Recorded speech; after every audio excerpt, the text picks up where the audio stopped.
Llevé el celular averiado de mi nuera a reparar. Pero el técnico que lo arregló me llamó aparte y me susurró: cancele las tarjetas, cambie las contraseñas y huya inmediatamente. Cuando le pregunté qué estaba pasando, giró el celular en mi dirección y lo que me mostró me heló la sangre. Pero antes de continuar, asegúrese de estar ya suscrito al canal y escriba en los comentarios: ¿desde dónde está viendo este video? Nos encanta saber hasta dónde están llegando nuestras historias. Mi nombre es Teresa, tengo 65 años y, hasta hace 3 días, creía que tenía una vida perfectamente normal. Vivo en una casa cómoda en Guadalajara con mi esposo, Ricardo, de 67 años. Somos jubilados desde hace poco. Yo era profesora de historia y él ingeniero. Tenemos un único hijo, Alejandro, casado hace 5 años con Sofía. Nuestra nuera siempre me pareció una joven encantadora. Licenciada en administración, inteligente, guapa, trabajaba en una empresa de consultoría financiera. Alejandro la conoció en una fiesta de amigos en común y se casaron en menos de 1 año. A veces pensaba que era un poco distante, pero lo atribuía al estrés del trabajo y a su personalidad más reservada. Todo comenzó el miércoles pasado, cuando Sofía vino a visitarnos sola. Algo inusual, ya que ella y Alejandro normalmente venían juntos los fines de semana. Llegó agitada, diciendo que tenía un problema con el celular. La pantalla estaba completamente rota, y preguntó si conocía algún lugar confiable para repararlo. Rompí el celular sin querer y necesito que funcione hoy mismo para una reunión importante mañana. Alejandro está de viaje y no tengo idea de dónde llevarlo, explicó. Por coincidencia, yo había llevado mi celular a reparar la semana pasada a una pequeña tienda en el centro de la ciudad. El dueño, Jesús, a quien todos llamamos Chuy, era hijo de una antigua colega de la escuela donde yo enseñaba. Me ofrecí a llevarle su aparato. «Sería perfecto, Teresa, me salvarías la vida», dijo Sofía, entregándome el celular. «La contraseña es 2818, nuestro aniversario de bodas. Tengo que correr a la oficina ahora. ¿Puedo pasar a recogerlo por la noche?» Acepté, claro. Tomé el celular y conduje hasta la tienda de Chuy. El local era pequeño, encajado entre una farmacia y una panadería, con un cartel discreto: Reparaciones Express. Cuando entré, Chuy estaba inclinado sobre una mesa llena de herramientas minúsculas y aparatos electrónicos desarmados. «Doña Teresa, qué gusto verla de nuevo», me saludó con una sonrisa. Le expliqué lo del celular de mi nuera y me aseguró que podría arreglarlo en pocas horas. «Vuelvo después de la comida», dije, entregándole el aparato y la contraseña. Pasé la tarde haciendo compras y, alrededor de las 16:00, regresé a la tienda. Chuy estaba solo, y cuando me vio entrar, su rostro cambió. La expresión simpática dio paso a algo que no pude descifrar en el momento. ¿Preocupación? ¿Miedo? «Doña Teresa», dijo en voz baja, mirando rápidamente hacia la puerta, como si verificara que no hubiera nadie más. «El celular está listo, pero necesito mostrarle una cosa, señora». Fruncí el ceño, confundida. «¿Algún problema con el aparato?» «No con el aparato», respondió, y entonces se acercó, hablando casi en un susurro. «Cancele las tarjetas, cambie las contraseñas y huya inmediatamente». Sentí un escalofrío recorrer mi espalda. «¿Qué? ¿De qué me está hablando, Chuy?» Me hizo una señal para que me acercara, abrió el celular de Sofía y entró en la aplicación de mensajes. Navegó hasta una carpeta llamada Plan B y me mostró la pantalla. Mi sangre se congeló. Eran mensajes intercambiados entre Sofía y mi hijo, detallando un plan para matarme. «Mamá se está poniendo más olvidadiza», decía un mensaje de Alejandro. «Es el momento perfecto. El doctor ya está documentando sus lapsos de memoria a petición mía. Nadie va a cuestionar cuando suceda». La respuesta de Sofía me revolvió el estómago. «El seguro de vida de ella y de tu padre vale casi 2 millones. Con la venta de la casa después, tendremos suficiente para empezar de cero, lejos de Guadalajara». Sentí que mis piernas flaqueaban y tuve que apoyarme en el mostrador. «Esto Esto no puede ser verdad, murmuré, más para mí misma que para Chuy. Doña Teresa, juro que no quería meterme. Cuando estaba probando el celular después de la reparación, apareció una notificación y accidentalmente vi estos mensajes. No pude ignorarlo. Seguí deslizando la conversación, con los ojos desorbitados por el horror. Discutían métodos, fechas, cómo hacerlo parecer un accidente doméstico.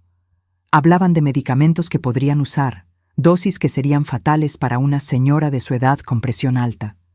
Mi propio hijo y su esposa, planeando fríamente mi muerte. También están planeando matar a Ricardo, susurré, sintiendo que me faltaba el aire. La conversación detallaba cómo harían para eliminar a mi esposo después. Tiene que ser con unas semanas de diferencia, escribió Alejandro. Una pareja mayor muriendo al mismo tiempo levantaría sospechas. Chuy cerró la puerta de la tienda y giró el cartel a cerrado. Me trajo un vaso de agua y me ayudó a sentarme. «Tiene que ir a la policía», dijo él, con voz firme pero gentil. Negué con la cabeza, todavía en shock. No me van a creer. Es la palabra de una anciana olvidadiza contra mi hijo y mi nuera, personas respetables en la comunidad. Entonces, señora, tiene que reunir pruebas y tiene que protegerse. Tenía razón. Tomé el celular con manos temblorosas y comencé a tomar fotos de los mensajes con mi propio aparato. Documenté todo: fechas, horas, el plan detallado, las menciones al médico de la familia que aparentemente estaba siendo manipulado para crear un historial de demencia. Chuy, ¿podrías restaurar el celular exactamente como estaba? No quiero que ellos sepan que descubrimos algo. Él estuvo de acuerdo y trabajamos juntos por 1 hora más. Cuando terminó, el celular de Sofía parecía intacto, sin ninguna señal de que sus mensajes secretos hubieran sido descubiertos. Al salir de la tienda, me sentí como si estuviera en una pesadilla. El cielo gris de Guadalajara parecía aún más sombrío. ¿Cómo volvería a casa? ¿Cómo miraría a Ricardo sabiendo que nuestro único hijo planeaba matarnos? Peor aún, ¿cómo enfrentaría a Sofía cuando viniera a recoger el celular? Conduciendo de vuelta a casa, planeé cada paso. Primero, tenía que alertar a Ricardo sin asustarlo demasiado. Luego, teníamos que actuar rápido, pero con inteligencia. Si Alejandro y Sofía sospechaban que sabíamos algo, podrían acelerar sus planes o crear una nueva estrategia. El peso de la traición era casi insoportable.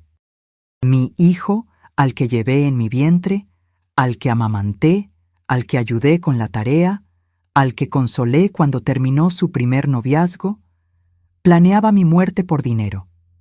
Estacioné el coche frente a nuestra casa y respiré hondo varias veces.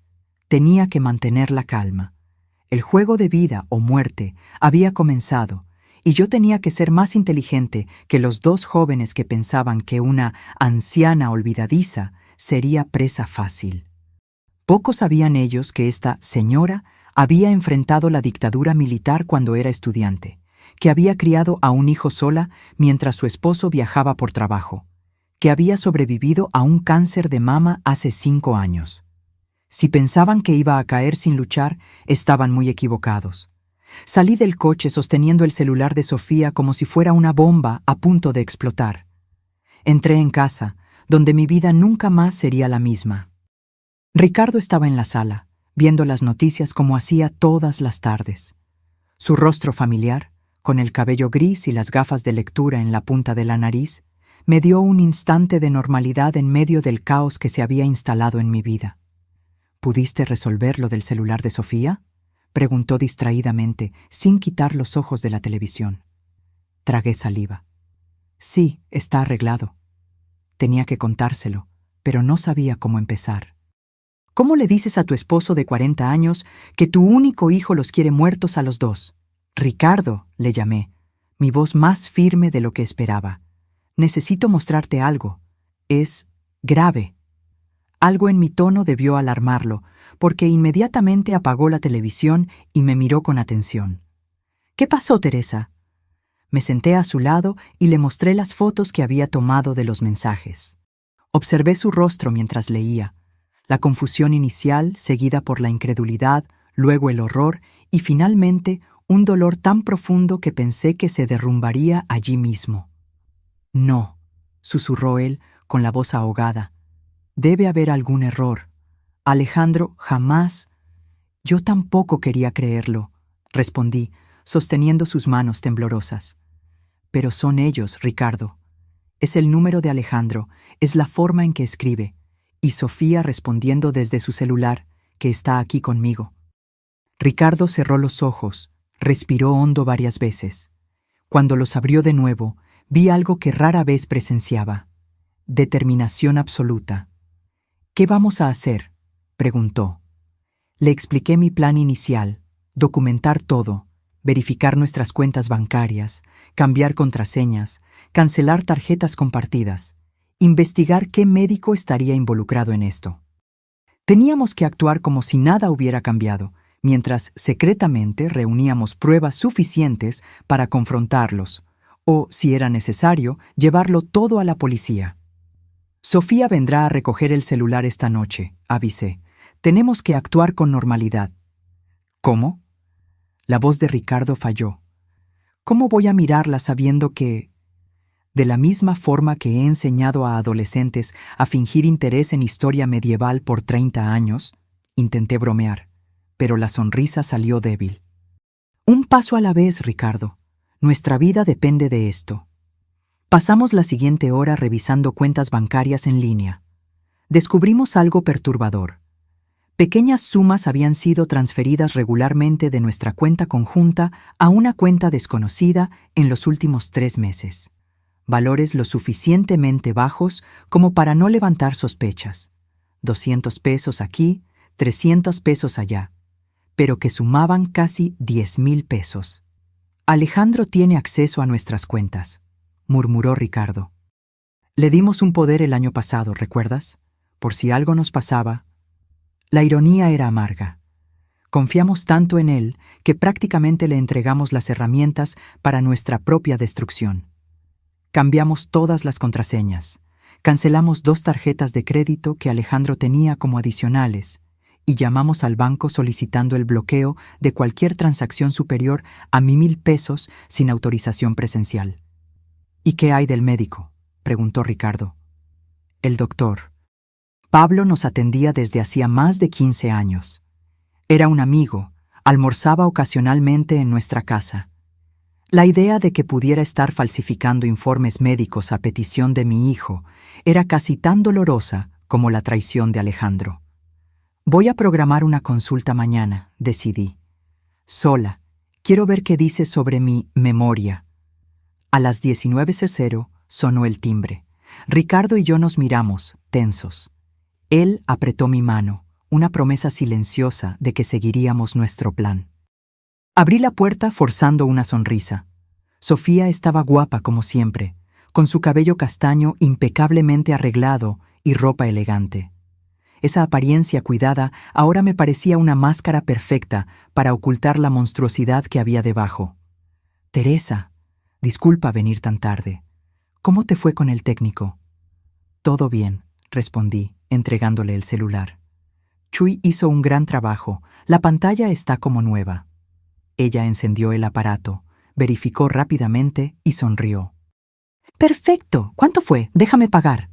No te preocupes, ya lo arreglé todo. Fue una cortesía suya, ni cobró porque soy clienta antigua. Sofía dudó por un momento, un leve fruncido de cejas que antes no habría notado. ¿Estaría preocupada de que el técnico hubiera visto algo? ¿Estás segura? No quería incomodar. ¿Qué va, hija? ¿Quieres pasar? Ricardo está viendo la tele. Íbamos a tomar un té. Ay, no puedo hoy. Tengo una presentación mañana temprano y aún necesito revisar algunos datos. Noté cómo evitó mirarme directamente mientras hablaba. Una mentirosa hábil, pero ahora que sabía qué buscar, las pequeñas señales estaban ahí. Entiendo. ¿Cuándo regresa Alejandro del viaje? Mañana por la noche, respondió rápidamente. Otra mentira. Por los mensajes, Alejandro no estaba de viaje. Estaba en casa, esperando noticias de ella. Dile que nos visite pronto, dije, manteniendo el tono casual. Hace casi 2 semanas que no lo vemos. Claro, sonrió, guardando el celular en su bolso. Él también los extraña. ¡Ay, me acordé! ¿Ya revisaron a ese médico que Alejandro les recomendó? ¿El especialista en memoria? Mi corazón se aceleró, pero mantuve la expresión neutra. Todavía no tuvimos tiempo. ¿Por qué? Es que... dudó, su rostro una máscara de preocupación fingida. Alejandro comentó que últimamente has estado olvidando algunas cosas importantes, nombres, citas. Impresión suya, respondí con una risa ligera. Mi memoria está excelente. Recuerdo hasta el día en que usaste ese mismo conjunto en la fiesta de cumpleaños de mi prima Elisa, hace 2 meses. Vi algo pasar rápidamente por sus ojos. Frustración, preocupación, antes de que su sonrisa social volviera. Bueno, de todas formas, nunca está de más hacerse un chequeo, ¿no? ¿A su edad? Claro, claro. Programaré una consulta pronto. Nos despedimos, y tan pronto como cerré la puerta, me apoyé en ella, agotada por el esfuerzo de fingir normalidad. Ricardo me esperaba en la sala, tenso. ¿Y bien? Intentó sembrar la idea de mi pérdida de memoria, respondí, sentándome a su lado. Están construyendo el escenario para cuando suceda. ¿Qué hacemos ahora? Actuar, respondí, una determinación creciendo dentro de mí. Mañana temprano voy al doctor Pablo. Después quiero verificar nuestro seguro de vida. Necesitamos saber exactamente qué alteró a Alejandro. Y luego, vamos a armar nuestra propia trampa. Esa noche apenas pude dormir. Cada ruido de la casa parecía una amenaza. Me levanté 3 veces para verificar si las puertas estaban cerradas. En una de esas veces encontré a Ricardo en la cocina, bebiendo agua, con la misma mirada atormentada que yo debía tener. Estoy pensando en Alejandro de niño, dijo en voz baja. ¿Recuerdas cómo le tenía miedo a la oscuridad? ¿Cómo corría a nuestra cama durante las tormentas? ¿Qué le pasó a ese niño, Teresa? No tenía respuesta. ¿Cómo nuestro hijo amoroso se había transformado en ese extraño calculador, capaz de planear fríamente nuestra muerte? Lo vamos a descubrir, prometí, abrazándolo. Y vamos a sobrevivir a esto. A la mañana siguiente, llamé al consultorio del doctor Pablo alegando una emergencia. Conseguí una consulta para las 10:00. Antes de salir, verificamos de nuevo todas nuestras cuentas en línea y descubrimos algo aún más perturbador.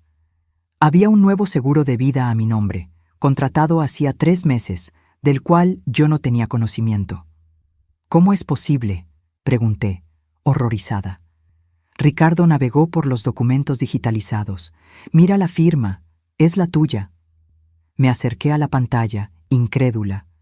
La firma realmente se parecía a la mía, pero yo nunca había firmado ese documento. Falsificaron mi firma, murmuré. Y hay más, mira el valor, 1.5 millones, y el único beneficiario es... Alejandro, completó Ricardo, su voz quebrada. La realidad de la situación finalmente me golpeó con toda su fuerza. No era solo un plan vago, ya habían dado pasos concretos. Documentos fueron falsificados, dinero estaba siendo desviado, un médico posiblemente estaba involucrado. Y ahora, un seguro de vida que yo desconocía completamente, listo para ser cobrado después de mi muerte accidental. Salí de casa sintiendo el peso del mundo sobre mis hombros. La consulta con el doctor Pablo sería crucial. Yo necesitaba descubrir hasta qué punto estaba involucrado en esa conspiración. El consultorio estaba tranquilo a esa hora de la mañana. La recepcionista, que me conocía desde hace años, sonrió al verme. «Doña Teresa, qué gusto verla. El doctor ya va a atenderla». Menos de 10 minutos después, me llamaron. El doctor Pablo, un hombre de mediana edad con cabello gris y expresión generalmente amigable, parecía ligeramente incómodo cuando entré. «Teresa, qué sorpresa. Alejandro me llamó ayer. Dijo que andabas renuente a hacerte exámenes». Mantuve mi expresión neutra mientras me sentaba. «¿En serio? Qué raro que diga eso. De hecho, doctor, vine porque estoy preocupada por mi memoria». El médico asintió, como si confirmara algo que ya sabía. «Sí, Alejandro mencionó algunos episodios preocupantes. Olvidos, confusión. Curioso, respondí con calma, porque no recuerdo haber tenido ningún problema así. El doctor Pablo dudó por un momento. Bueno, Teresa, a veces el paciente no percibe sus propios lapsos. Es común en cuadros iniciales de demencia. Y usted ya tiene un diagnóstico, por lo visto. Parecía cada vez más incómodo. No, claro que no. Pero Alejandro me mostró algunos videos. Usted confundiendo fechas, olvidando nombres de personas cercanas. ¿Videos?, pregunté, genuinamente sorprendida. ¿Puedo verlos? No me dejó copias, pero... Doctor Pablo, interrumpí, inclinándome hacia adelante. Soy su paciente desde hace 15 años. Usted me conoce. ¿De verdad cree que tengo demencia o solo está creyendo lo que dice mi hijo? El silencio que siguió fue revelador. Finalmente, suspiró. Teresa, Alejandro vino a verme varias veces en los últimos meses, muy preocupado. Dijo que usted y Ricardo estaban perdiendo la capacidad de cuidarse a sí mismos, que necesitaban supervisión. Me pidió que documentara cualquier señal de declive cognitivo. Y usted accedió. Tuvo la decencia de parecer avergonzado. Solo anoté lo que él relató. No diagnostiqué nada sin exámenes. Lo miré fijamente, dejando que el silencio se extendiera hasta volverse incómodo. Doctor Pablo, mi hijo está planeando matarme, a mí y a Ricardo. El shock en su rostro parecía genuino. ¿Qué? Teresa, esa es una acusación muy seria. Tengo pruebas, y ahora entiendo por qué necesitaba su involucramiento, aunque fuera indirecto. Un historial médico documentando declive cognitivo haría mi muerte mucho menos sospechosa. El doctor Pablo palideció visiblemente. Sus manos, normalmente firmes, temblaban ligeramente mientras se ajustaba las gafas. Teresa, yo jamás participaría en algo así. Creí que Alejandro estaba genuinamente preocupado por usted. Saqué mi celular del bolso y le mostré algunas de las fotos que había tomado de los mensajes. Mientras leía, su rostro pasaba de la incredulidad al horror. Dios mío, murmuró finalmente. No tenía idea. Quiero ver mi historial médico, exigí. Ahora. Dudó solo un momento antes de acceder a su computadora y abrir mi historial médico. Giró la pantalla para que yo pudiera leer. Allí estaba, documentado en lenguaje clínico impersonal. Paciente presenta signos de declive cognitivo según lo relatado por el hijo. Episodios recurrentes de confusión, desorientación temporal y espacial, olvido de nombres y eventos recientes. Se recomienda evaluación neurológica completa. Esto es mentira, dije con voz firme. Y usted lo sabe. Teresa, solo registré lo que Alejandro relató. No confirmé ni diagnostiqué nada. Pero creó un registro que podría ser usado en mi contra. Un registro médico oficial sugiriendo que estoy perdiendo mis facultades mentales. Perfecto para cuando muriera accidentalmente, ¿no cree? El médico parecía verdaderamente perturbado. ¿Qué quiere que haga? Primero, imprima este historial para mí, con su firma. Luego, quiero que haga un nuevo registro, con fecha de hoy, afirmando que me evaluó personalmente y no encontró ninguna señal de compromiso cognitivo. Accedió de inmediato, claramente afectado por la situación. Y doctor, añadí mientras tecleaba, si algo nos pasa a Ricardo o a mí, este historial y nuestra conversación de hoy serán las primeras cosas que verá la policía. Salí del consultorio con los documentos en mano, una prueba concreta de la conspiración en nuestra contra. El doctor Pablo había sido manipulado por Alejandro, pero su complicidad, aunque fuera por ingenuidad, casi nos costaría la vida. Conduje al banco a continuación. Necesitaba verificar personalmente nuestras cuentas y, principalmente, revocar cualquier poder que le hubiéramos dado a Alejandro. El gerente, el señor Mauricio, que llevaba nuestras cuentas desde hacía años, se sorprendió visiblemente cuando pedí revocar el poder. «Doña Teresa, ¿está segura?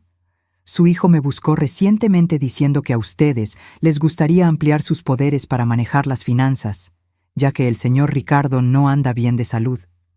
Otra mentira. Ricardo estaba perfectamente saludable para sus 67 años. Mi esposo está muy bien, señor Mauricio. Y sí, estoy absolutamente segura. De hecho, quiero verificar todos los movimientos de nuestras cuentas en los últimos 6 meses. Pasamos la siguiente hora revisando extractos. Además de las pequeñas transferencias que ya habíamos identificado en línea, descubrimos algo aún más perturbador. Alejandro había iniciado el proceso para obtener una segunda tarjeta de crédito de Ricardo, alegando la pérdida de la original. Dijo que el señor Ricardo había perdido la tarjeta, pero no quería molestarlo con la burocracia, explicó el gerente, claramente avergonzado ahora. ¿Y ustedes emitieron una nueva tarjeta sin la presencia o firma del titular?, pregunté incrédula. El señor... Sí. Mauricio se revolvió en la silla, incómodo. Bueno, como él tenía poder y ya manejaba varias cuestiones financieras para ustedes... Respiré hondo, conteniendo la rabia. Cancele esa tarjeta inmediatamente y bloquee cualquier intento futuro de emisión sin nuestra presencia física. Cuando salí del banco, me sentí simultáneamente aliviada por haber interrumpido otro aspecto del plan y aterrorizada por la extensión de la trama. Alejandro había preparado meticulosamente el terreno, creando un escenario donde nuestra muerte parecería natural, y él tendría control total sobre nuestros bienes. En el camino a casa, mi celular sonó. Era él. Mi corazón se disparó, pero contesté con la voz más normal posible. «Hola, hijo».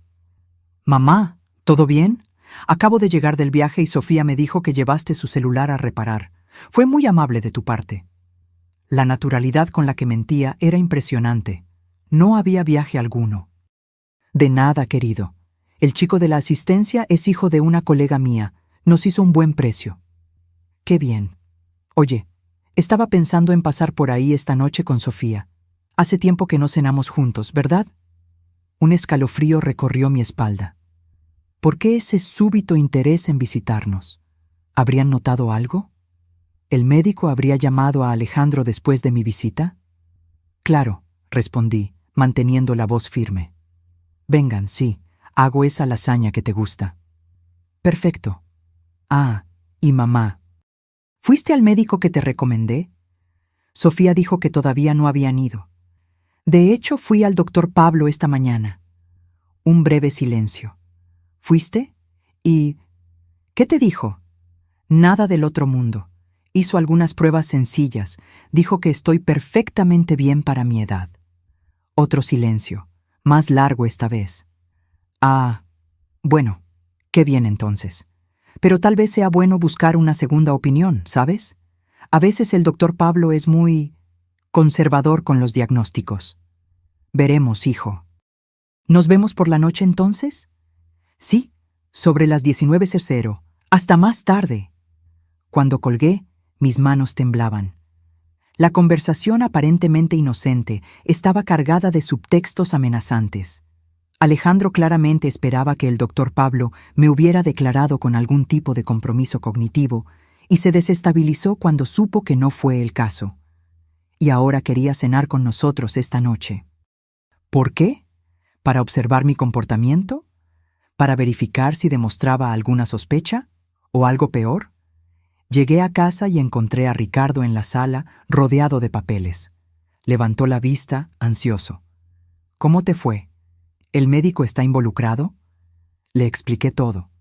Cómo Alejandro había manipulado al doctor Pablo para crear un falso historial médico. Cómo obtuvo acceso a nuestras cuentas bancarias. Cómo falsificó documentos del seguro de vida. «Y acaba de llamarme», concluí. «Él y Sofía quieren cenar aquí esta noche». Ricardo palideció. «¿Crees que sospechan que descubrimos algo?» «No estoy segura, pero se perturbó claramente cuando supo que fui al doctor Pablo y que el médico no encontró nada malo conmigo». Nos miramos, la misma pregunta silenciosa flotando entre nosotros. ¿Qué podrían intentar Alejandro y Sofía durante esa cena? «No podemos comer ni beber nada que traigan», dijo Ricardo finalmente. «Y uno de nosotros debe estar siempre atento, observando lo que hacen». Estuve de acuerdo. «Necesitamos grabar esa cena de alguna forma. Si dicen algo incriminatorio...» Ricardo asintió y fue a buscar su antigua grabadora digital, que usaba para registrar reuniones cuando aún trabajaba. Probamos el aparato, verificando si aún funcionaba y dónde podríamos esconderlo en el comedor. Pasé la tarde preparando la lasaña que prometí, aunque la idea de sentarme a la mesa con 2 personas que planeaban matarnos me hacía sentir físicamente mal. Cada vez que pensaba en los mensajes, en la frialdad calculadora con la que nuestro propio hijo discutía nuestra muerte, sentía un dolor que ninguna palabra podría describir. ¿Cómo llegamos a este punto?, le pregunté a Ricardo mientras preparábamos la mesa para la cena. ¿En qué nos equivocamos con él? Ricardo negó con la cabeza, sus ojos mostrando el mismo dolor que yo sentía. No lo sé, Teresa. Pensé que conocíamos a nuestro hijo. A las 19:00 en punto, sonó el timbre. Ricardo y yo intercambiamos una última mirada de confirmación. La grabadora estaba escondida debajo de la mesa, funcionando. Nuestra estrategia era simple: actuar con naturalidad, observar cada movimiento suyo y, si era posible, provocar algún desliz que pudiéramos documentar. Abrí la puerta con una sonrisa ensayada. Alejandro y Sofía estaban allí. Él sosteniendo una botella de vino tinto y ella, una caja de bombones que sabían que eran mis favoritos. «¡Mamá!», exclamó Alejandro, abrazándome con entusiasmo. El contacto físico, que antes me daba confort, ahora me daba escalofríos. ¿Cómo podía abrazarme sabiendo que planeaba matarme? «¡Qué ganas de verte!», continuó, entregándome la botella. «Trajimos un vino especial para hoy». «Ah, gracias, querido», respondí, analizando discretamente la etiqueta. Era una cosecha cara, una que normalmente me impresionaría. Ahora solo me hacía preguntar si estaría adulterada. Ricardo los recibió en la sala, su sonrisa tan forzada como la mía. Les ofrecí agua, café o jugo. Cualquier cosa menos el vino que trajeron. «Todavía no, mamá», dijo Alejandro, sentándose cómodamente en el sofá. «Vamos a guardar el vino para acompañar la cena». Hablamos de trivialidades por casi media hora. El trabajo de ellos, el clima, noticias locales. La surrealista normalidad de la situación me daba náuseas. Observé cómo Alejandro ocasionalmente intercambiaba miradas con Sofía, cómo ella estaba atenta a cada movimiento mío, cómo él dirigía preguntas aparentemente inocentes sobre mi rutina, mis medicamentos, mis dificultades recientes. «Entonces, mamá», dijo finalmente, inclinándose hacia adelante, «¿cómo fue exactamente la consulta con el doctor? ¿Pablo hoy hizo exámenes? ¿Pidió alguna prueba específica?» Mantuve mi expresión neutra. «Fue una consulta normal. No vio nada preocupante». «Extraño», murmuró Alejandro frunciendo el ceño. Me había dicho que sospechaba algo más serio. ¿Quizás Alzheimer inicial? ¿En serio?, pregunté, levantando las cejas en falsa sorpresa. ¿Cuándo te dijo eso? Alejandro se dio cuenta del desliz. «Ah, la semana pasada, cuando lo llamé para hablar sobre esos episodios que noté». «¿Qué episodios serían esos, hijo? No recuerdo haber tenido ningún problema». Una sonrisa condescendiente apareció en su rostro. «¿Ves? Es exactamente eso lo que nos preocupa. No te acuerdas. La semana pasada olvidaste el nombre de doña Iracema, nuestra vecina de hace 20 años. Luego dejaste la estufa encendida por horas. Nada de eso había sucedido. Eran mentiras fabricadas para construir la narrativa de mi supuesta demencia». «Curioso», respondí con calma. «Hablé con doña Iracema ayer mismo, llamándola por su nombre, y no uso la estufa desde hace días. He preferido el microondas últimamente». La sonrisa de Alejandro vaciló por un instante. «¿Cenamos?», intervino Ricardo levantándose. «La lasaña de Teresa huele de maravilla». En la mesa el teatro continuó. Serví la lasaña mientras Ricardo discretamente intercambiaba las copas de vino. Habíamos acordado, tomaríamos el vino que trajeron, fingiríamos servirnos, pero en realidad beberíamos de otra botella que dejamos previamente abierta en la cocina. «Un brindis», propuso Alejandro, levantando su copa, «por la familia y la salud». Levantamos nuestras copas y fingimos beber. Observé atentamente cuando Alejandro y Sofía tomaron sus propios tragos. Bebían con normalidad, sin dudar. Tal vez el vino no estaba adulterado después de todo. Teresa, dijo Sofía, poniendo su copa en la mesa. Alejandro y yo hemos estado conversando. Nos preocupa que vivan solos en esta casa tan grande.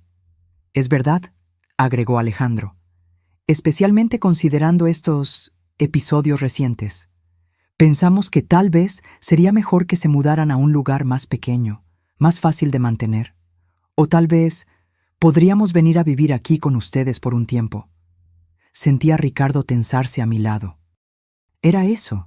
Querían mudarse a nuestra casa, estar más cerca para ejecutar el plan. Qué amables de su parte, respondí, manteniendo la voz firme. Pero estamos perfectamente bien, ¿verdad, Ricardo? Absolutamente, estuvo de acuerdo él. De hecho, hasta estamos pensando en viajar pronto, tal vez una temporada en la costa, en Cancún. Vi a Alejandro y Sofía intercambiar una mirada rápida. ¿Viaje? ¿Ahora?, cuestionó Alejandro. No creo que sea una buena idea, papá. ¿Y los médicos de mamá? ¿Y tus exámenes de rutina? Todo excelente, respondí por Ricardo. Podemos viajar tranquilamente. Sofía sonrió, pero sus ojos permanecieron fríos. ¿Necesitan ayuda para planear ese viaje? ¿Puedo buscar hoteles, paquetes? No será necesario, corté. Ya nos ocupamos de todo.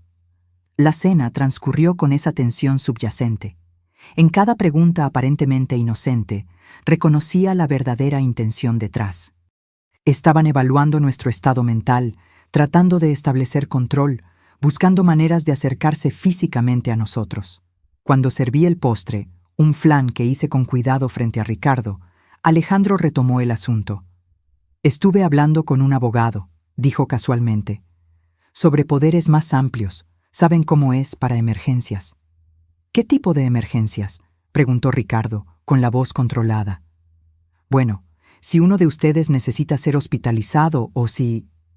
Ya sabes, las cosas empeoran con la memoria de mamá.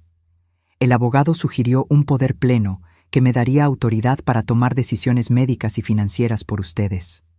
Miré a mi hijo, estudiando su rostro.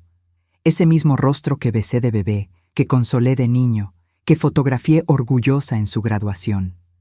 ¿Cómo se había transformado en la máscara de un extraño calculador? No será necesario, hijo, dije finalmente. Ya actualizamos todos nuestros documentos recientemente. Incluso hicimos algunos cambios en nuestro testamento y en los beneficiarios de los seguros. La expresión de Alejandro se congeló por un instante. ¿Cambios? ¿Qué tipo de cambios? Nada del otro mundo. Solo asegurando que todo esté en orden en caso de que algo nos pase. Sofía puso la mano sobre el brazo de Alejandro como si lo contuviera. Siempre es bueno revisar esos documentos, dijo ella suavemente. ¿Consultaron a un abogado? El doctor. Mauricio, el que tú recomendaste, mintió Ricardo con naturalidad impresionante. Fue muy útil. No existía ningún doctor Mauricio, pero la mentira alcanzó su objetivo. Ambos parecieron momentáneamente desestabilizados. A las 22:00, Alejandro miró el reloj y anunció que tenían que irse. Mañana trabajo temprano, justificó. Pero yo sabía el verdadero motivo. Necesitaban recalcular sus planes. Después de muchos abrazos falsos y promesas vacías de visitarnos más a menudo, finalmente se fueron. Tan pronto como se cerró la puerta, Ricardo y yo nos desplomamos en el sofá, agotados físicamente por el esfuerzo de mantener las apariencias. «Están sospechando», susurró Ricardo. «Se dieron cuenta de que algo cambió». Estuve de acuerdo, levantándome para tomar la grabadora. Rebobinamos la grabación, escuchando de nuevo toda la conversación. Las implicaciones eran claras. Alejandro y Sofía aún estaban decididos a seguir con el plan, pero nuestros movimientos recientes, la consulta médica, los cambios bancarios, la mención al testamento, los habían vuelto cautelosos. «Van a intentar algo pronto», dijo Ricardo. «No pueden esperar mucho más, ahora que empezamos a tomar medidas de protección. Necesitamos más pruebas concretas», dije. «La grabación ayuda, pero aún no es suficiente para la policía». «¿Y si intentáramos que confesaran? ¿Confrontarlos directamente?» Negué con la cabeza. Demasiado arriesgado. Lo negarían todo y se volverían más vigilantes. Esa noche, verificamos todos los cerrojos 3 veces antes de acostarnos. Aún así, dormí con un teléfono al lado de la cama y una silla apoyada en la puerta del dormitorio. Precauciones que jamás imaginé necesitar tomar contra mi propio hijo. A la mañana siguiente, me desperté sobresaltada por el sonido de un coche estacionando. Corrí a la ventana y vi a Sofía saliendo de su camioneta negra, sola, a las 8:00 de la mañana de un día laborable, cuando debería estar en el trabajo. «Ricardo», llamé urgentemente, «Sofía está aquí». Él se levantó rápidamente, aún somnoliento. «¿Sola? ¿Dónde está Alejandro?» «No lo sé. Voy a abrir, pero quédate cerca». Bajé las escaleras, tratando de controlar el ritmo de mi respiración. ¿Por qué vendría Sofía tan temprano, sin avisar? ¿Qué quería? Abrí la puerta incluso antes de que tocara el timbre. Su rostro registró sorpresa por un momento, rápidamente sustituida por una sonrisa ensayada. «Teresa, disculpa venir tan temprano. Estaba de paso camino al trabajo y pensé en dejar estos documentos que Alejandro separó para ustedes». Sostenía un folder amarillo. «¿Qué documentos?», pregunté, sin intentar tomarlo. «Sobre ese poder que hablamos ayer. Y algunos artículos sobre tratamientos para Alzheimer inicial que pueden ayudar a retrasar el progreso de la enfermedad». Extendió el folder de nuevo. «Alejandro está realmente preocupado por ti». Miré el folder por un largo momento. Era una trampa. Tenía que serlo. Tal vez documentos ya preparados con mi firma falsificada, como el seguro de vida que descubrimos. «¿Por qué no pasas?», invité, manteniendo mi tono casual. «Podemos tomar un café y revisarlo juntas». Sofía dudó visiblemente. «De hecho, voy tarde al trabajo. Solo quería dejar esto para que lo leyeran con calma». «Insisto», dije, abriendo más la puerta. «Ricardo acaba de hacer café fresco. Solo tomará 5 minutos». A regañadientes entró. La conduje hasta la cocina, donde Ricardo ya estaba, aparentando tranquilidad mientras tomaba su café. «Sofía, qué agradable sorpresa», dijo él. «Trajo algunos documentos para que firmemos», expliqué, enfatizando la palabra firmemos. Ricardo entendió de inmediato. «Qué bien», respondió él. «Vamos a echar un vistazo». Sofía parecía cada vez más incómoda mientras Ricardo tomaba el folder y comenzaba a examinar los documentos. La observé atentamente, notando cómo sus ojos seguían cada movimiento de él, cómo sus dedos tamborileaban nerviosamente en la mesa. «Interesante», murmuró Ricardo después de unos minutos.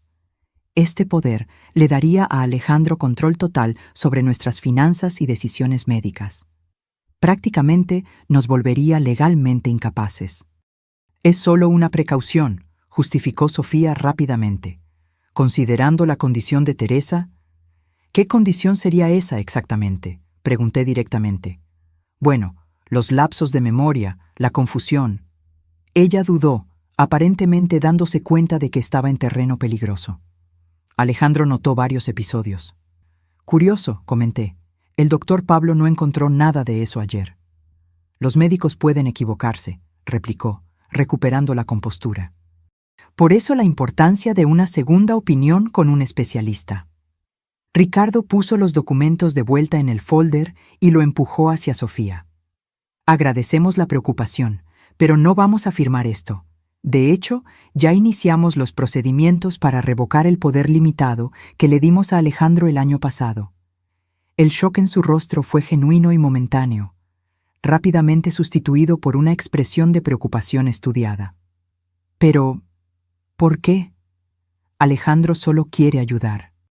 «Estamos seguros de que sí», respondí. «Pero preferimos mantener el control de nuestras propias vidas». Sofía se levantó abruptamente. «Tengo que irme. Estoy realmente atrasada». «Claro», dije, acompañándola hasta la puerta. «Dile a Alejandro que llamaremos más tarde para hablar sobre estos documentos». Tan pronto como ella se fue, Ricardo y yo nos miramos, la misma conclusión evidente para ambos. «Están acelerando el plan», susurró él. «Sí», asentí. Y eso significa que tenemos que actuar ahora. Después de que Sofía se fue, Ricardo y yo examinamos cuidadosamente los documentos que había traído. Como sospechábamos, el poder le daría a Alejandro poderes absolutos sobre nuestras finanzas, propiedades y decisiones médicas. También había un formulario de internación voluntaria para una clínica de reposo, en realidad una institución para adultos mayores con demencia severa, con espacios para nuestras firmas. Ya ni siquiera intentan disimular, murmuró Ricardo, sus dedos temblando mientras hojeaba los papeles. Prácticamente nos están pidiendo que firmemos nuestra propia sentencia de muerte. Eso es bueno, respondí, sorprendiéndolo. Cuanto más explícitos sean, más pruebas tendremos. Pasé la mañana fotografiando cada documento, creando copias digitales que envié al correo electrónico de Estela, mi amiga de mucho tiempo y la única persona fuera de nuestra casa en la que confiaba completamente. Le expliqué brevemente la situación y le pedí que guardara los archivos de forma segura, sin hablar con nadie sobre ello. ¿Qué hacemos ahora?, preguntó Ricardo cuando terminé. Necesitamos un plan. Claramente están avanzando. La visita sorpresa de Sofía, estos documentos, no podemos esperar más. Decidimos que era hora de buscar ayuda profesional.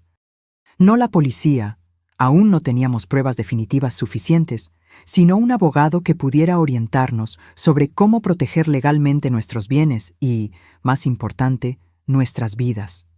Elegimos a una abogada que no conocíamos anteriormente y que no tenía ninguna conexión con Alejandro, la doctora Lucía Méndez, especialista en Derecho Familiar y Penal. Conseguimos programar una consulta para esa misma tarde. En el elegante despacho en el centro de la ciudad, le explicamos toda la situación a la doctora Lucía.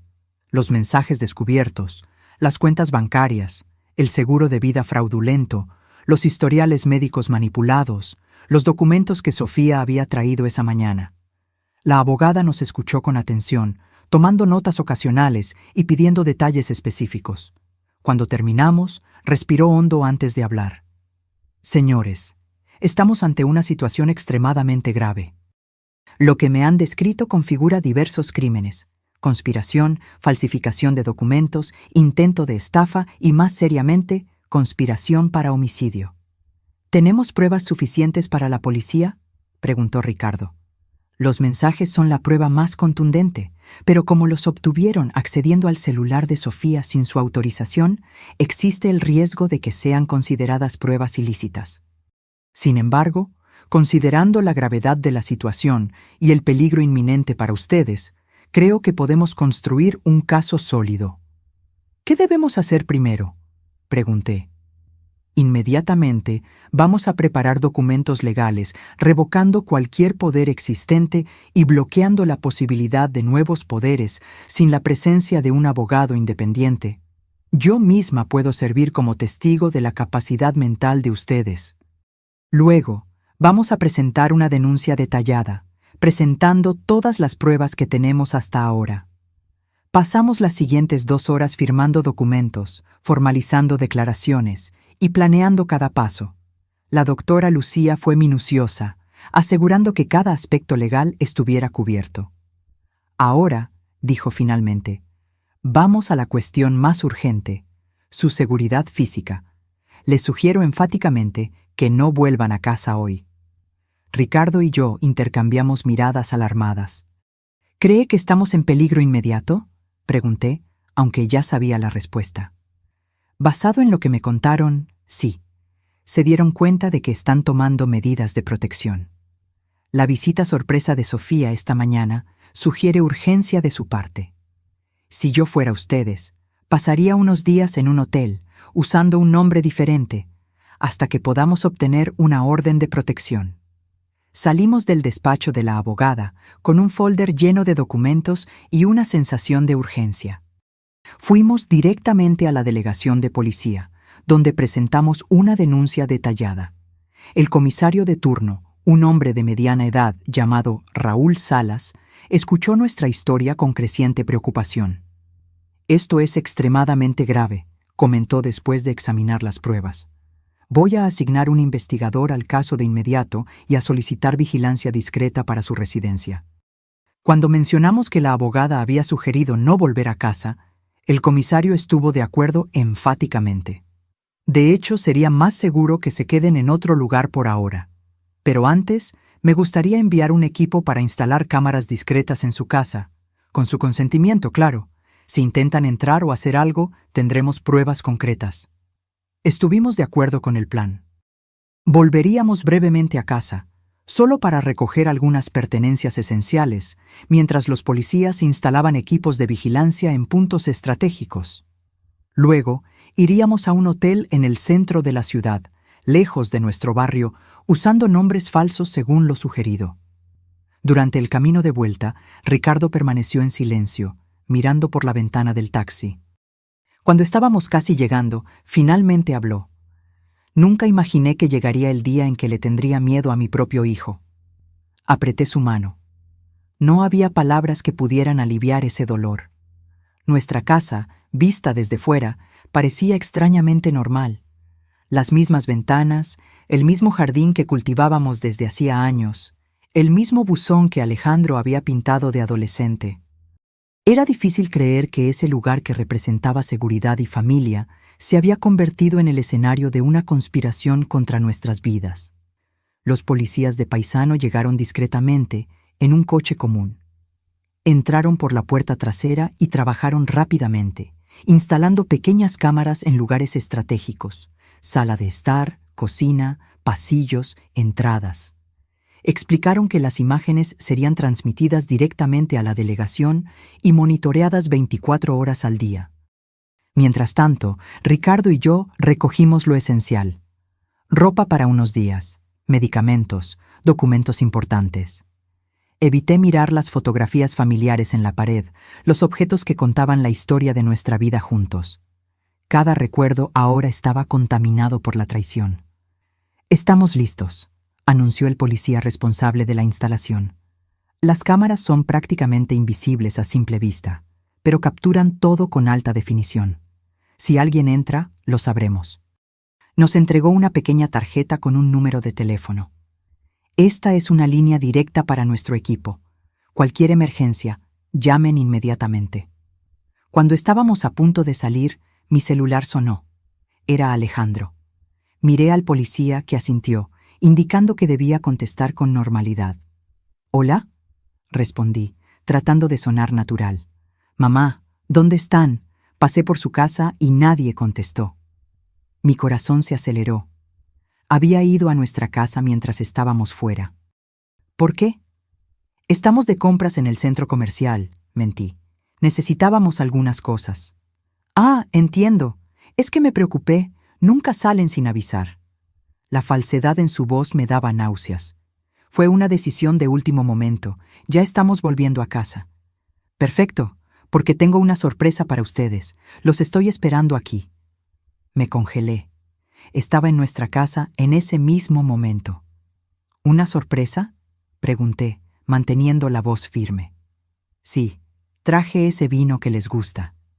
Pensé en pasar la tarde juntos, conversando sobre esos documentos que Sofía dejó en la mañana.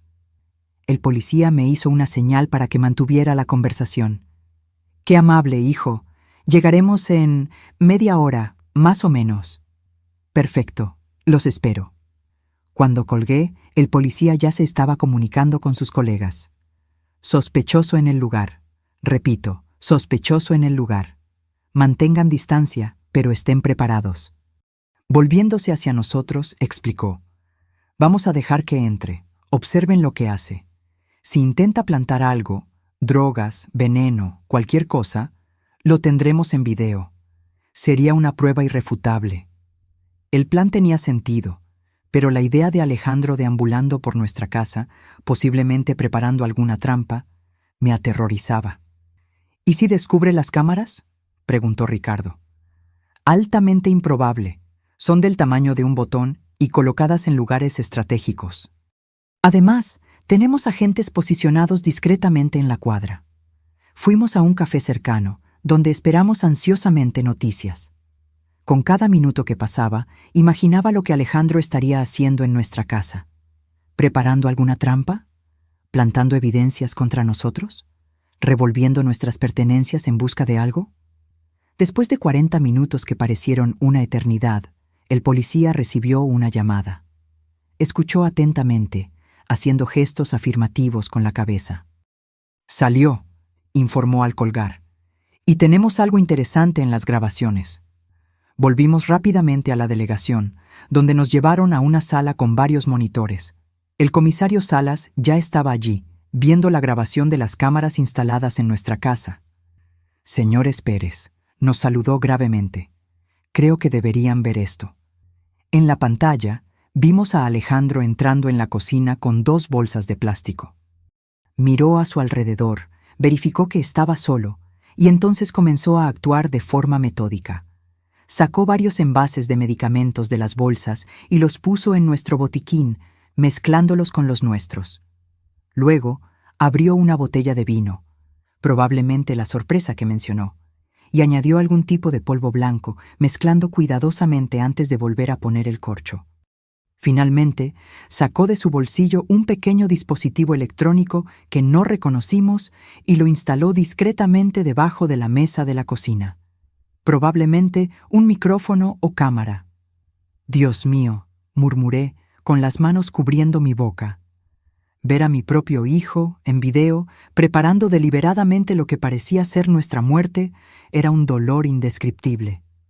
«Ahora tenemos pruebas más que suficientes», dijo el comisario.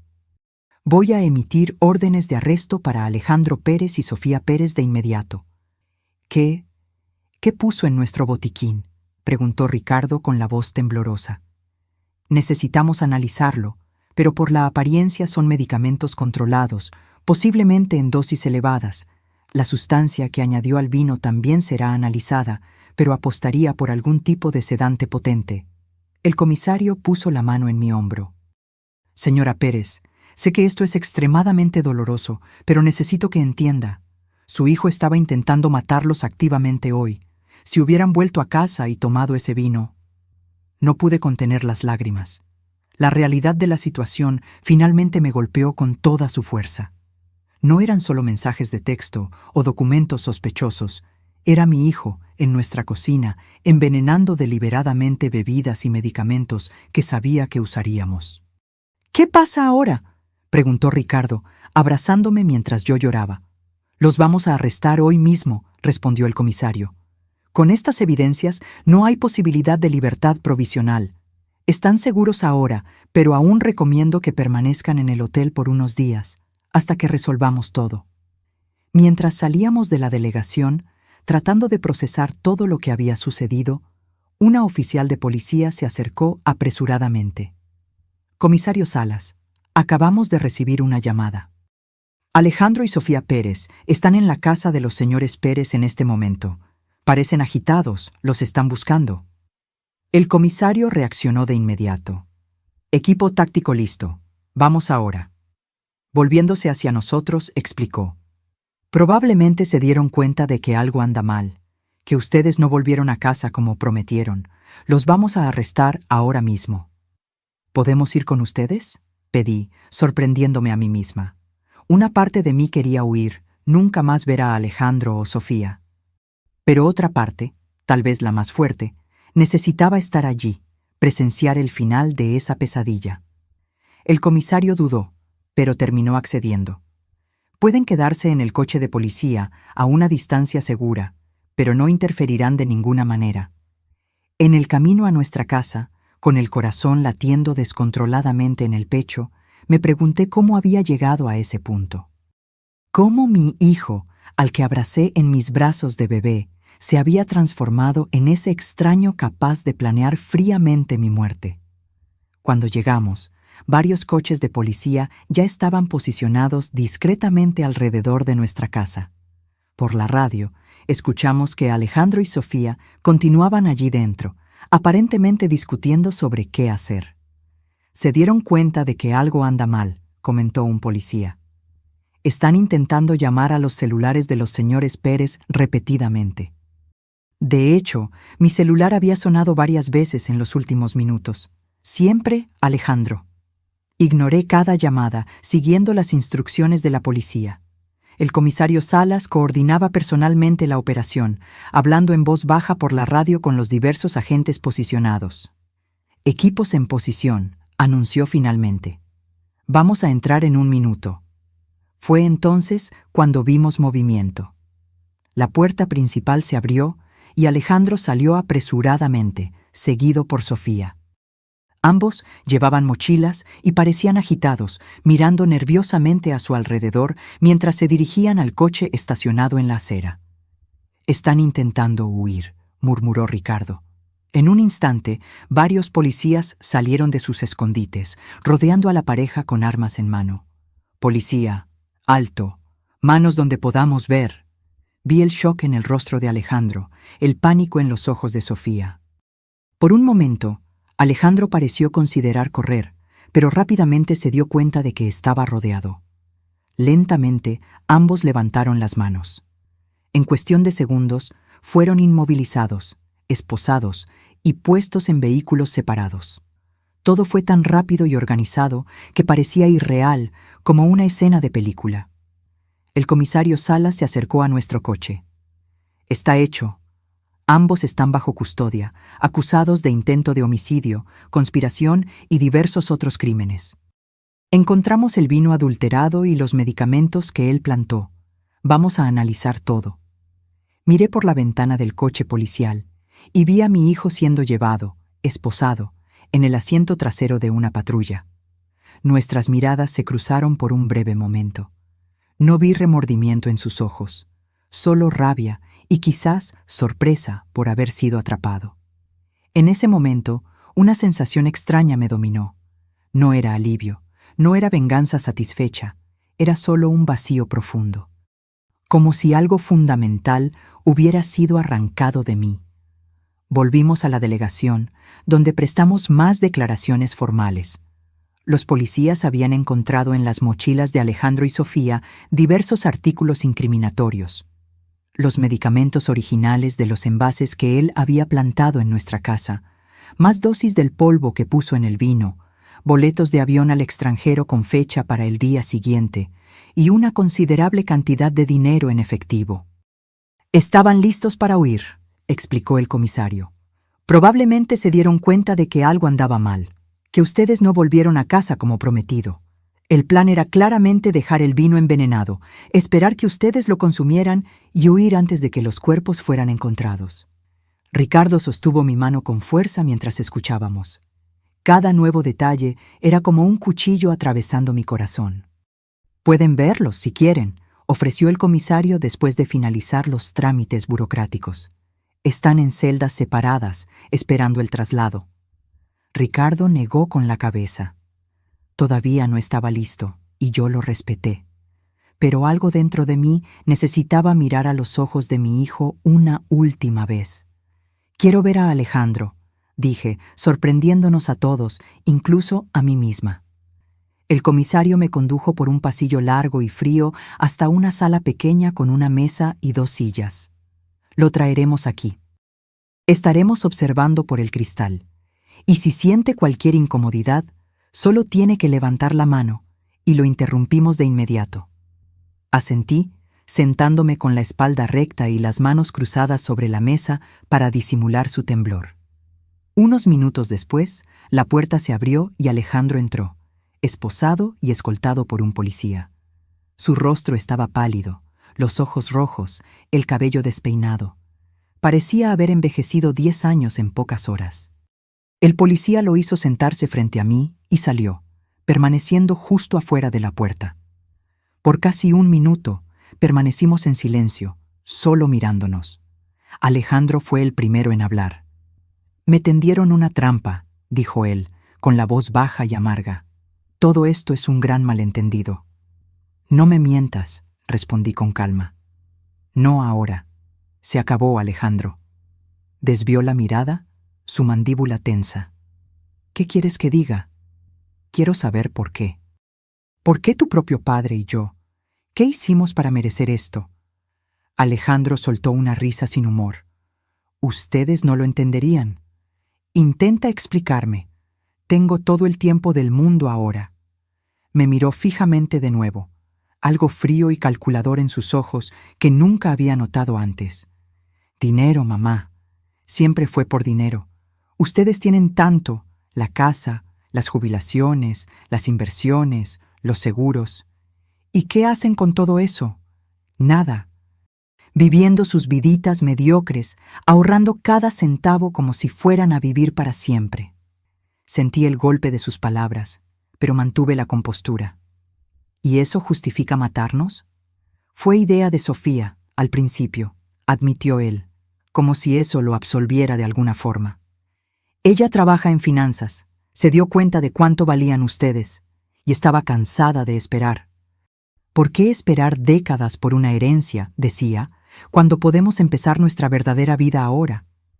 ¿Y tú estuviste de acuerdo? ¿Así? ¿Tan fácilmente? Se encogió de hombros. No fue de inmediato, pero ella me convenció de que sería mejor para todos. Ustedes ya estaban viejos, eventualmente empezarían a tener problemas de salud, sufrirían. Sería un favor, de hecho. La frialdad con la que hablaba me helaba la sangre. Este no era el hijo que yo conocía, o pensaba conocer. Un favor, repetí lentamente. Envenenar a tus propios padres sería un favor. No sería doloroso, respondió como si eso importara. Simplemente se dormirían y no despertarían, sin sufrimiento. Como el vino que preparaste hoy. Alejandro se quedó en silencio por un momento. ¿Cómo se enteraron? Fueron los mensajes en el celular de Sofía, ¿verdad? Ese técnico idiota. Sí, fueron los mensajes, pero incluso sin ellos, nos habríamos dado cuenta eventualmente. No fuiste tan listo como pensabas, hijo. Se revolvió en la silla, las esposas tintineando. ¿Y ahora? ¿Vas a testificar contra tu propio hijo? ¿A mandarme a prisión? Ibas a hacer que pareciera un accidente. Nadie sufriría, morirían pacíficamente. Y yo finalmente tendría la vida que merezco. La vida que mereces, repetí, dejando que las palabras flotaran en el aire entre nosotros. Lo miré, realmente lo miré, intentando ver más allá de la rabia, más allá de la frialdad, buscando cualquier vestigio del niño que criamos. No encontré nada. No te reconozco, dije finalmente, mi voz casi un susurro. El hijo que criamos, que amamos, que protegimos, ¿dónde está? Estoy aquí, respondió Alejandro, un destello de emoción cruzando su rostro. Soy yo. Solo crecí. Solo me cansé de esperar mi turno. Me levanté lentamente. Tendrás un buen abogado. Pagaremos por eso. Es el último acto como tus padres. Pero no esperes nada más de nosotros, Alejandro. Lo que hiciste no tiene vuelta atrás. Mamá, me llamó cuando ya estaba en la puerta. No entiendes. Yo solo quería una oportunidad de vivir de verdad. Me giré una última vez. Te dimos todas las oportunidades, hijo. Educación, amor, apoyo. La elección de cómo vivir fue tuya. Y elegiste esto. Salí de la sala sintiendo como si cada paso requiriera un esfuerzo enorme. En el pasillo encontré a Ricardo esperando, con los ojos rojos, el rostro marcado por lágrimas que ni siquiera intentaba ocultar. ¿Qué te dijo?, preguntó en voz baja. La verdad, finalmente, respondí. Hizo todo por dinero. Nuestra muerte sería solo un medio para que él tuviera la vida que merece. Ricardo cerró los ojos, un dolor profundo contorsionando su rostro. ¿Cómo no nos dimos cuenta? ¿Cómo no vimos en lo que se convirtió? No tenía respuesta. La misma pregunta me atormentaba. ¿Cómo los padres que estuvieron presentes en cada momento importante, que celebraron cada logro, que enseñaron valores y principios, pudieron criar a alguien capaz de planear fríamente el asesinato de sus propios padres? Dejamos la delegación en silencio, dirigiéndonos al hotel donde pasaríamos las próximas noches. En el camino, Ricardo habló poco, absorto en sus propios pensamientos. Yo sabía que estaba reviviendo cada momento de la crianza de Alejandro, buscando el punto exacto donde algo salió mal. En el hotel, un lugar sencillo pero cómodo en el centro de la ciudad, pedimos una habitación con 2 camas individuales. Ninguno de los dos lo mencionó, pero ambos sabíamos que necesitábamos nuestro propio espacio esa noche. El dolor era demasiado personal, demasiado profundo para ser compartido, incluso después de tantos años juntos. Me acosté agotada, pero el sueño no llegaba. Imágenes de Alejandro niño se mezclaban con la visión de él poniendo veneno en el vino, creando una pesadilla despierta de la que no podía escapar. Cuando finalmente me dormí, fue un sueño agitado, lleno de sueños confusos, donde corría por pasillos interminables, perseguida por sombras con el rostro de mi hijo. Me desperté sobresaltada con el sonido del celular. Era el comisario Salas. Señora Pérez, disculpe llamar tan temprano. Necesitamos que venga a la delegación lo antes posible. Hubo un desarrollo en el caso. El tono grave en su voz me alarmó. ¿Sucedió algo? Prefiero explicarlo personalmente. Es mejor que vengan cuanto antes. Desperté a Ricardo y le conté sobre la llamada. En 30 minutos estábamos en la delegación, siendo conducidos directamente a la sala del comisario. Salas nos recibió con expresión grave. Señores Pérez, agradezco que hayan venido tan rápido. Tengo noticias complicadas. ¿Qué pasó?, preguntó Ricardo con la voz tensa. Sofía Pérez solicitó hacer una declaración completa a cambio de reducción de pena. Está dispuesta a testificar contra su hijo. Sentí un nudo en la garganta. ¿Qué dijo? Según ella, el plan original era solo robarles, desviar dinero de las cuentas, obtener poderes para controlar los bienes. La idea de eliminarlos físicamente surgió solo en los últimos meses, cuando Alejandro se dio cuenta de que ustedes podrían descubrir los desvíos. Ricardo apretó mi mano con fuerza. También afirma, continuó el comisario, que Alejandro también estaba planeando matarla a ella después de que ustedes estuvieran muertos y él tuviera acceso a todo el dinero. La revelación cayó como una bomba. ¿Mi hijo planeaba matar a su propia esposa?, susurré. Según ella, sí. Encontró mensajes de él con otra mujer, discutiendo cómo se dividirían el dinero después de que el problema Sofía fuera resuelto.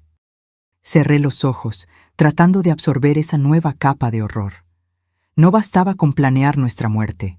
Alejandro estaba dispuesto a eliminar a cualquiera que se interpusiera entre él y el dinero. Hay más, dijo Salas, su tono aún más grave. Analizamos el polvo que puso en el vino. Es una mezcla de sedantes potentes y una sustancia llamada adelfa, extremadamente tóxica, causa paro cardíaco, y encontramos evidencias de que ya había intentado antes. ¿Cómo es eso?, preguntó Ricardo. Muestras de su cabello, señora Pérez, revelaron rastros de la misma sustancia, probablemente administrada en pequeñas dosis para simular problemas de salud naturales. Eso explicaría los lapsos de memoria que él alegaba que usted tenía. No eran lapsos, eran síntomas de envenenamiento gradual. La sala pareció girar a mi alrededor. Agarré el borde de la mesa para estabilizarme, mientras la cruel realidad me golpeaba. Mi hijo ya había comenzado a envenenarme, lenta, metódicamente. ¿Por cuánto tiempo?, logré preguntar. Es difícil precisar, pero, por lo que indican las muestras, al menos 3 meses. 3 meses. Repasé mentalmente las pequeñas señales que había ignorado. Dolores de cabeza más frecuentes, momentos de mareo, noches de insomnio. Lo atribuí todo al estrés, a la edad, nunca imaginando que estaba siendo lentamente envenenada por mi propio hijo. ¿Y el señor Ricardo?, preguntó el comisario, volviéndose hacia mi esposo. Me siento bien, respondió él confundido. Aún así, recomendamos exámenes toxicológicos. Si la señora fue blanco, es posible que él también haya comenzado a actuar contra usted. Dejamos la delegación aún más afectados que antes. La idea de que Alejandro no solo planeaba matarnos, sino que ya había iniciado el proceso, era insoportable. Cada comida que compartimos en los últimos meses, cada taza de café que él gentilmente preparó, cada medicamento que me recordó tomar, todo podía haber sido parte de su plan macabro. Vamos al hospital ahora mismo, insistió Ricardo. Necesitamos verificar si hay daños permanentes. En el hospital, fuimos atendidos con prioridad después de explicar la situación. Los médicos realizaron una batería de exámenes, recolectaron muestras de sangre y cabello y nos internaron para observación por 24 horas. Los resultados, cuando llegaron, confirmaron las sospechas. Yo tenía niveles detectables de adelfa en el organismo, aunque no lo suficiente para causar daños permanentes. Ricardo estaba limpio, sugiriendo que Alejandro se había enfocado en mí primero, probablemente porque, como mujer mayor con historial de problemas de salud, tuve cáncer de mama años atrás, mi muerte parecería menos sospechosa. Tuvo suerte, señora, explicó el médico. El envenenamiento gradual fue interrumpido antes de que causara daños irreversibles. Con el tratamiento adecuado y tiempo, su cuerpo eliminará completamente la toxina. Suerte.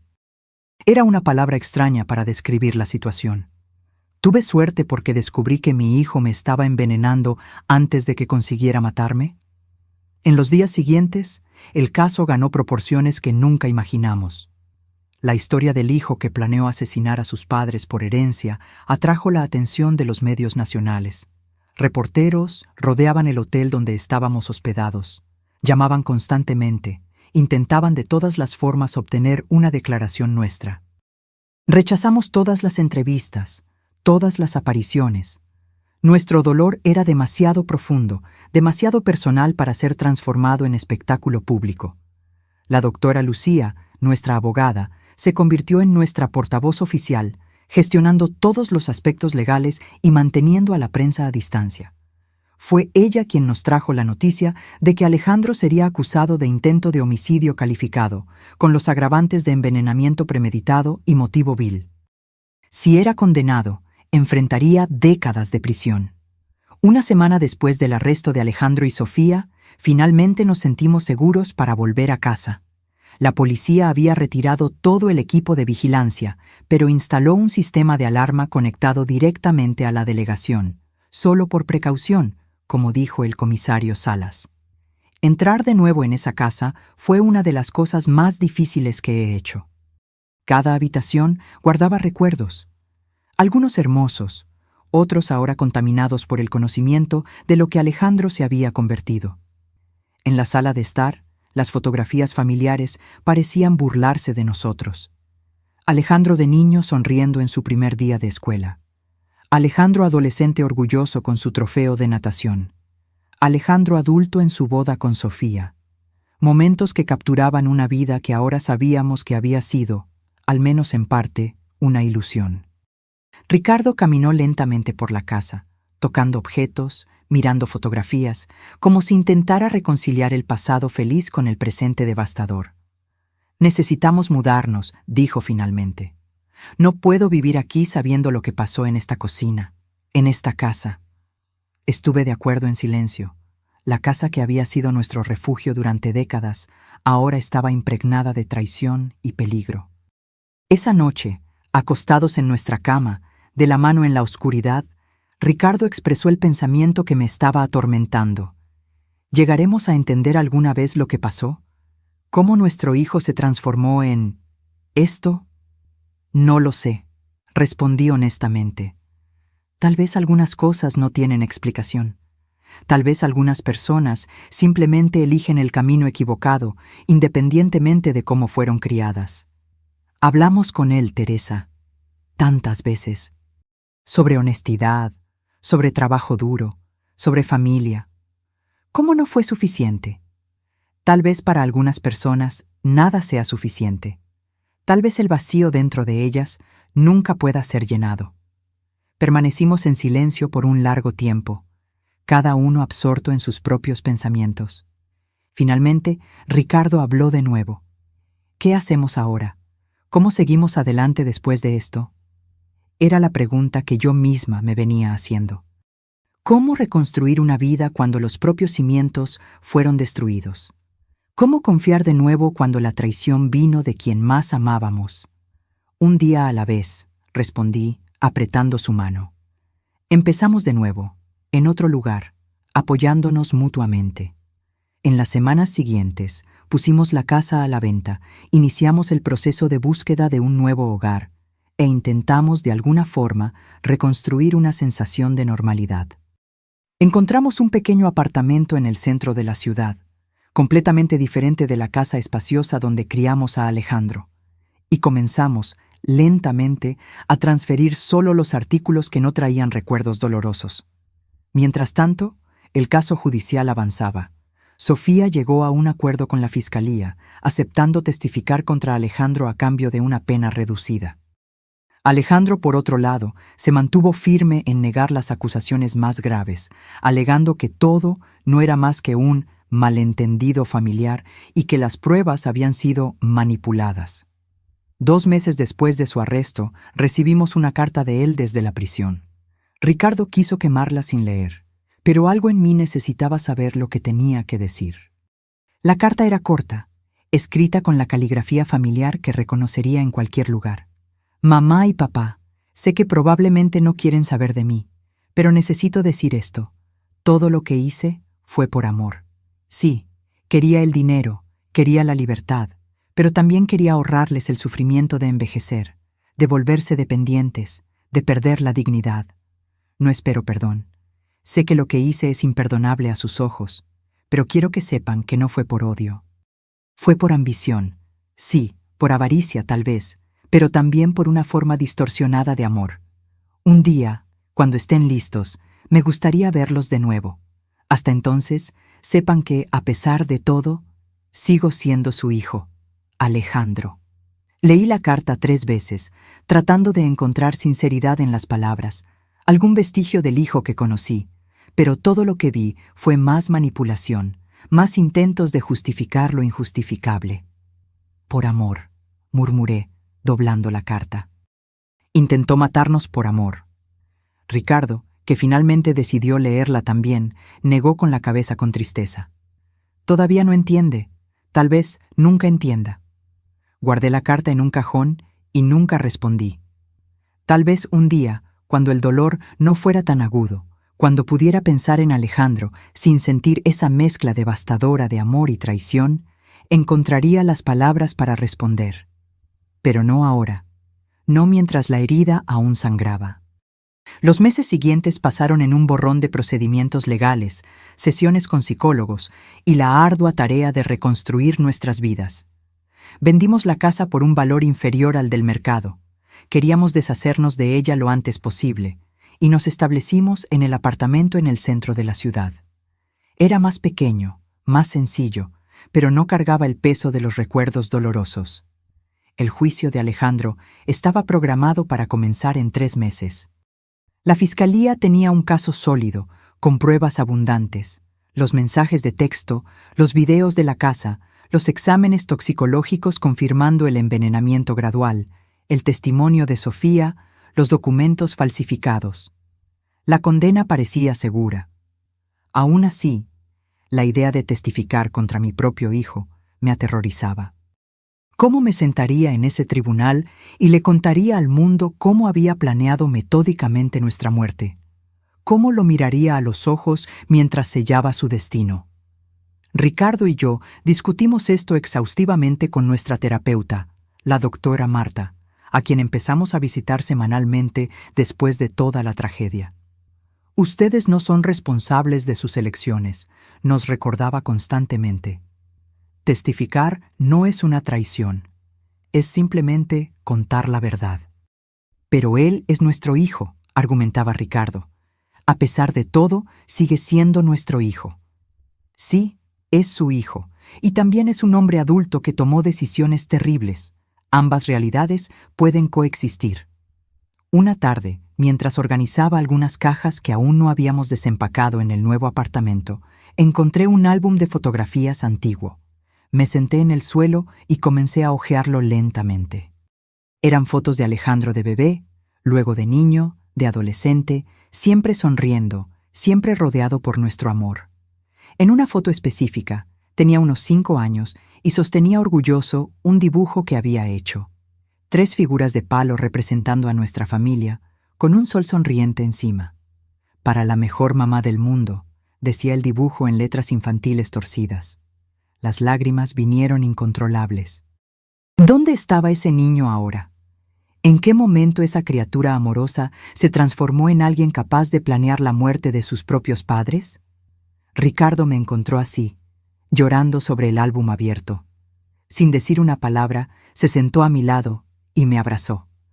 Nos quedamos allí, ambos llorando por la pérdida del hijo que amábamos, no por su muerte física, sino por la muerte de lo que creíamos que era. La semana siguiente, recibimos una visita inesperada.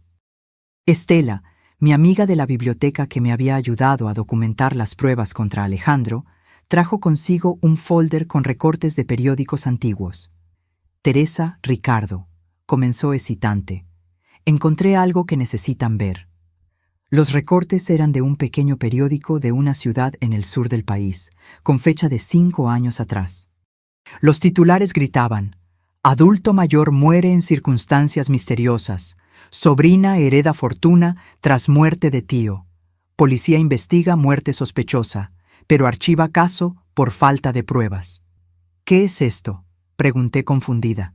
Mira la foto. Estela señaló la imagen de una joven siendo entrevistada. Era Sofía, algunos años más joven, pero inconfundiblemente ella.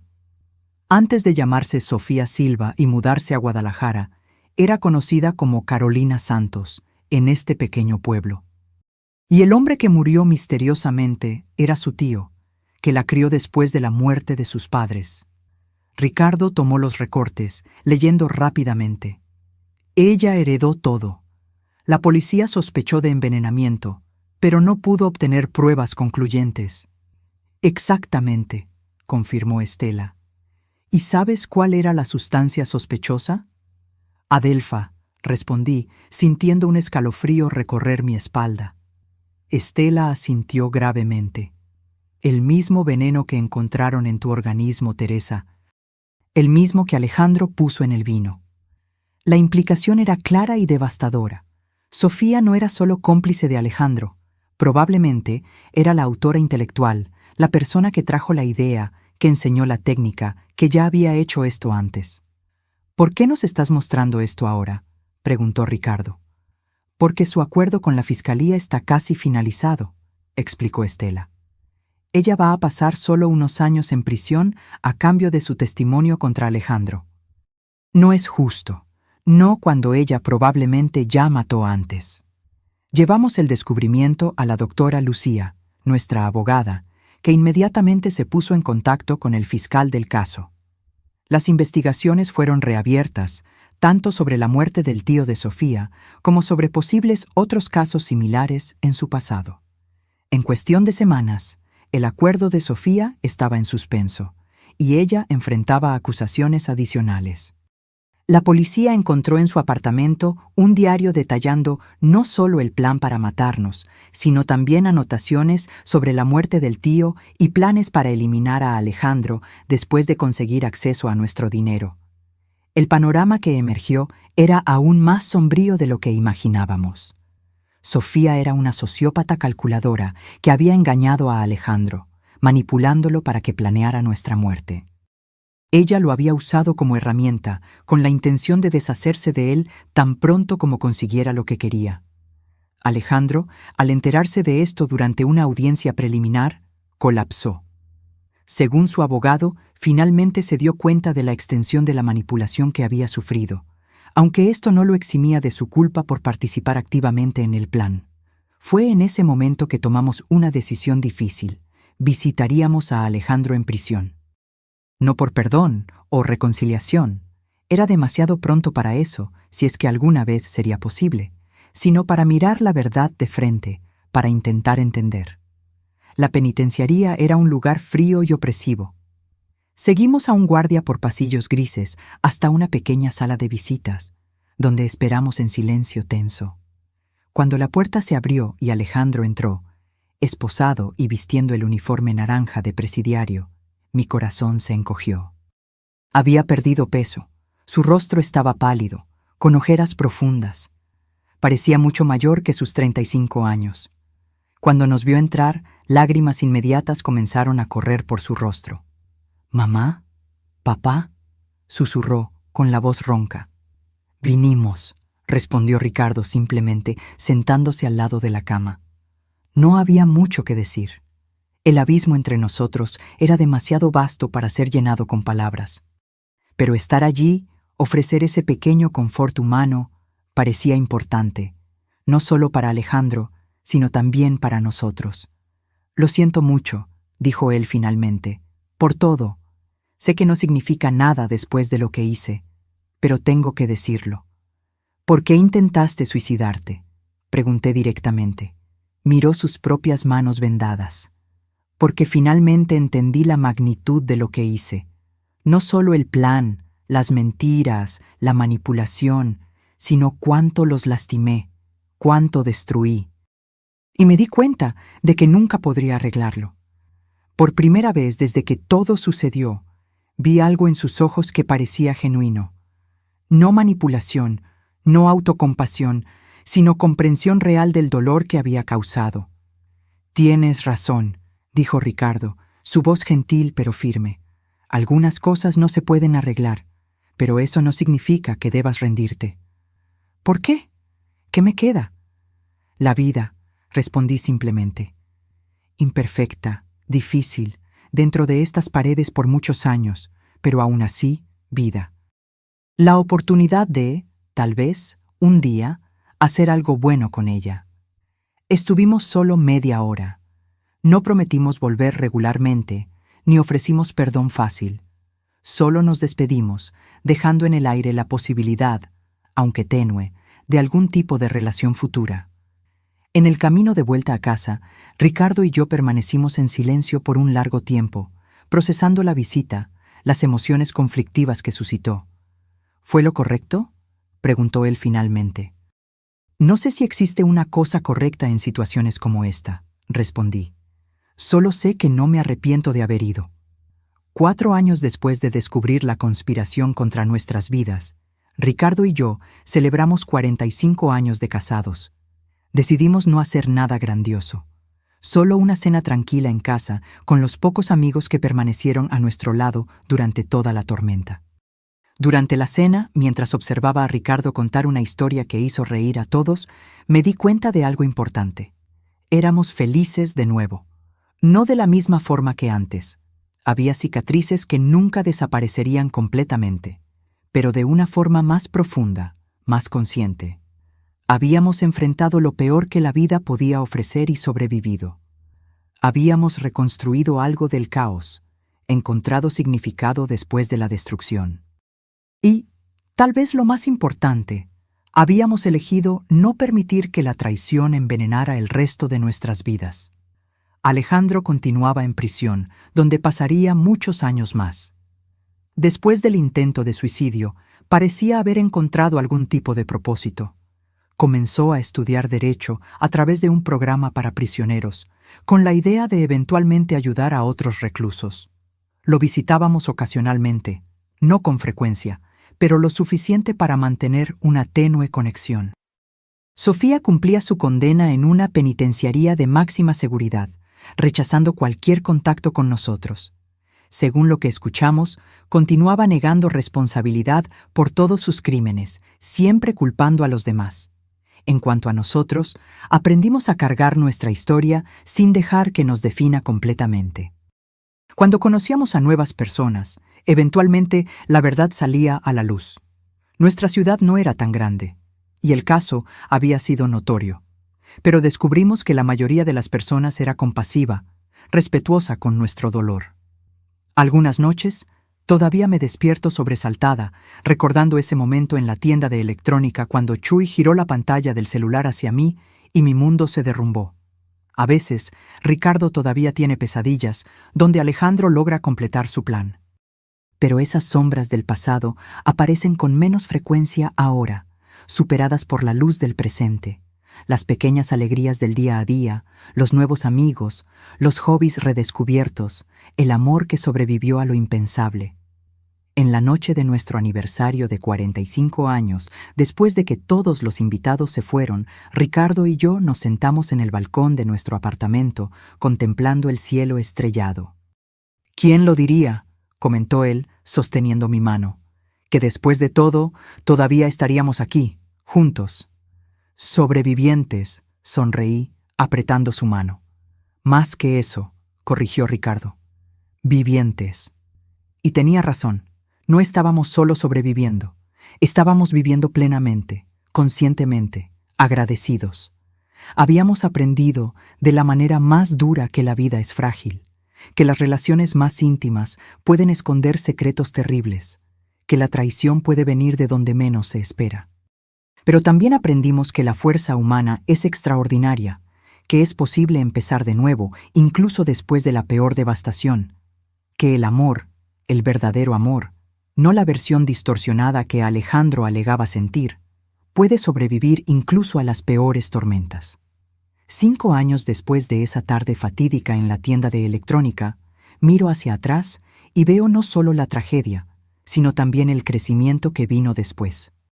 No elegí este camino, no pedí este dolor, pero acepté el desafío de reconstruir, de encontrar significado, de seguir amando a pesar de todo. Y tal vez esa sea la mayor victoria. No permitir que el odio, la amargura o el miedo definan el resto de mi vida. Elegir todos los días la compasión, el coraje y la esperanza, aún sabiendo cuán oscuro puede ser el mundo. Chuy, sin saberlo, me dio más que la oportunidad de sobrevivir físicamente esa tarde. Me dio la oportunidad de descubrir una fuerza que yo no sabía que tenía. La fuerza no solo para desentrañar una conspiración, sino para reconstruir una vida desde cero, para amar de nuevo, para confiar a pesar de las cicatrices. Y por eso estaré eternamente agradecida. Ahora, si te gustó esta historia, haz clic en suscribirse y dime en los comentarios qué parte te dejó con la boca abierta. Y no olvides hacerte miembro para tener acceso a videos exclusivos que no publico aquí. Te espero allí.